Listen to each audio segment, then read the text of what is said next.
Hello, making a video on my pet bird. It's a European starling. His name is Einstein. I raised this bird. I got him in June, late June of last year, 2016. So he's almost a year now. It's the end of January. It's almost February. It is January 23rd. So he's almost a year old. A little less than a year. A very friendly bird. My co-workers had found this bird, and he was about maybe 1 or 2 days old. He didn't really have any feathers, much at all, and could not walk at all, and was very weak when he found him. But at the time, I've never raised a bird previously, but my coworkers brought him to me, and so I took him and I raised him.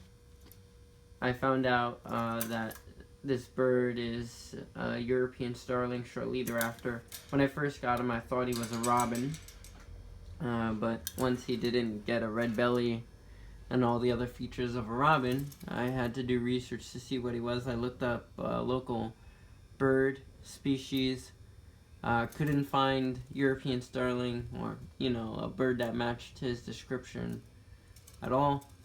And so I asked the internet. I went on Facebook, on a few pages with people that are into birds, and I asked them if they knew what it was, and I found out that this is a European starling, which is an invasive species that came from Europe in the 1800s.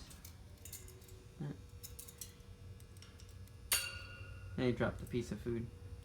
Over here I have for him kitten food and bearded dragon pellets, and I have his water over there and some more pellets.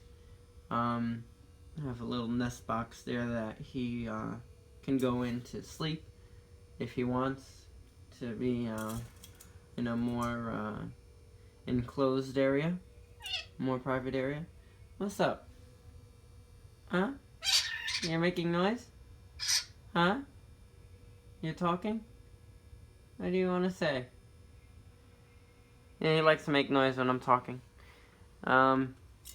So, you might be wondering why I have kitten food and bearded dragon food here as his food. The reason is that normal bird seed from the pet store would not meet his nutritional requirements. This type of bird is an insectivore, whereas most birds that you would find in the pet store eat seeds and fruit more so than insects. So that diet's fine for them.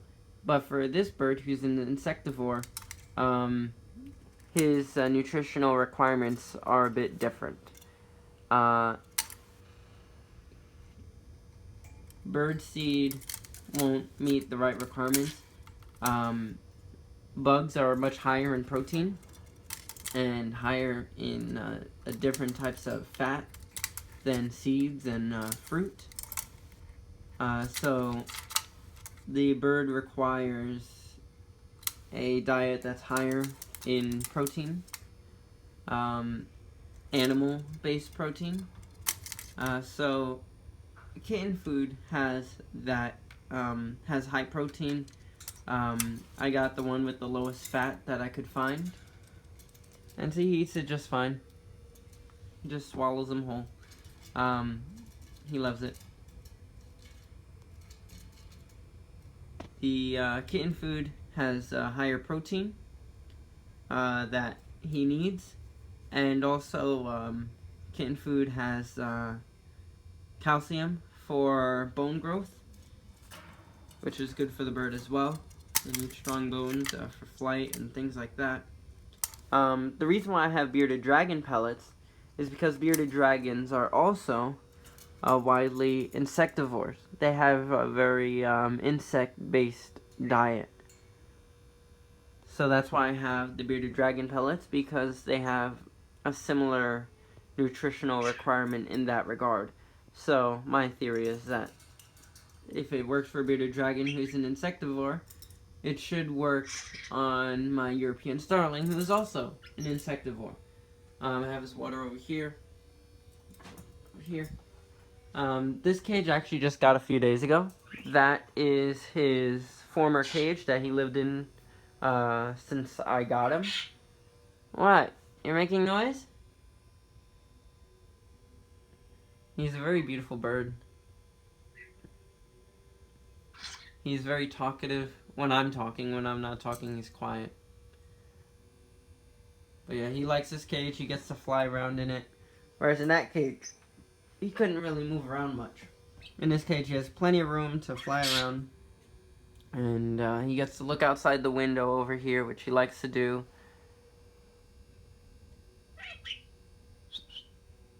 Now, as far as why I did not release this bird, and why I'm not going to, is because when doing my research on this bird, first of all, it's an invasive species, so it's not good for the local environment where I live in. You know, they cause more trouble in this environment. Yes? You want to take over? You can go ahead and speak. Yeah, he wants to take over the show. See? When I'm talking, he wants to talk. Right? Well, anyways, when I was doing research on these birds, because they are an invasive species, many people in the area that I live in do not like this bird.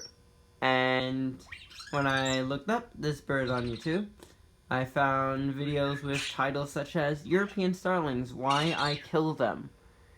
So being that this bird is attached to people and not afraid of people, and being that people want to harm these birds, it would not be in the best interest of this bird or in the local environment, because they're an invasive species, for me to release him, because too many people would want to hurt him, and being that he's not afraid of humans, he would walk right up to them, and that's a very dangerous thing. Also, because he wasn't raised by a bird of his own kind, certain things that they learned from their mother, such as hunting and foraging, he did not get to learn from his mother.